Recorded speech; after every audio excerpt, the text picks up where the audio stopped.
À l'époque aussi, les intellectuels, c'est pas seulement des universitaires, c'est des journalistes aussi. Les journalistes étaient des intellectuels aussi à l'époque. Est-ce que c'est encore le cas? Je pose la question, mais sans y répondre. Ils écrivaient aussi dans des revues à tirage limité, mais la différence, c'était que les médias leur donnaient un haut-parleur énorme pour s'exprimer. Alors, ça, c'est la différence avec le monde d'aujourd'hui aussi. Les canaux de diffusion, il y en a beaucoup de canaux de diffusion, mais le fait qu'il y en ait beaucoup, chaque canal a moins d'auditeurs parce qu'il y en a beaucoup, sauf les grands coups sur le web ou parfois les buzz sur le web. Alors qu'à l'époque, il y avait, dans les années 50 et 60, au moment de la Révolution tranquille, il y avait, pendant la première partie des années 50 jusqu'en 1961, une station de télévision. Alors, ce qui permettait aux programmateurs de la station de télévision de diffuser des choses parfois arides, mais les gens n'avaient pas le choix. Ou René Lévesque, le point de mire dont tout le monde parle, ça passait à 11 heures le soir.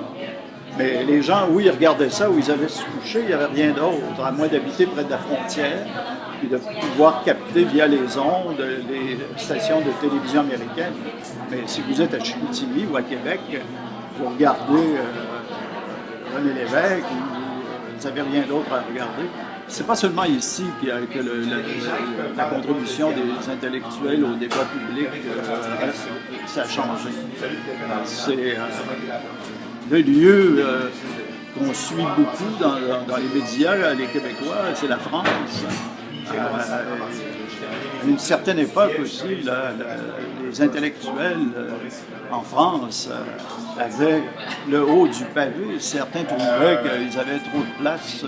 Moi, je me souviens quand j'étais à Radio-Canada, en 1973, 1974, d'avoir fait toute une série dont j'étais à l'époque très fier, l'été, en faisant de longues interviews de 45 minutes ou 1 heure avec des intellectuels français qui avaient fait des travaux sur divers sujets et qui pouvaient s'exprimer de façon telle que, ou vulgariser leurs travaux, les rendre accessibles. Il n'y a plus ça non plus, ces canaux de diffusion Radio-Canada. C'est rare, les longues interviews. Et en France, moi je continue beaucoup à m'intéresser à la vie politique française. Il me semble plutôt évident que les intellectuels prennent moins de place qu'avant. On se moque d'eux, on les appelle les intellos. C'est très péjoratif. Alors, là aussi, c'est clair que la société a changé aussi. On vit dans... On vivait, quand les intellectuels s'exprimaient, on vivait dans un monde qui voulait... J'hésite toujours à dire des choses comme ça parce que ça a l'air d'idéaliser le passé, puis je ne veux pas faire ça. Mais on vivait dans un monde où on cherchait à construire quelque chose. Maintenant, quand je regarde les médias, ou quand j'écoute les médias, la radio privée, certains journaux, les chroniques, il y en a tellement maintenant, les chroniques ne sont même pas des chroniques d'opinion, ce sont des chroniques d'humeur. J'ai l'impression qu'il n'y a que de la critique, que tout est négatif, qu'il y a du cynisme. Alors ça fait deux mondes où les intellectuels ne peuvent pas trouver leur place de la même manière. Il y a 50 ans, il y avait un projet de construire. Vous pouviez contribuer à la construction. Maintenant, il y a un projet de critiquer. Alors, c'est comme si le monde était complètement négatif. Moi je ne suis pas aussi malheureux que ça.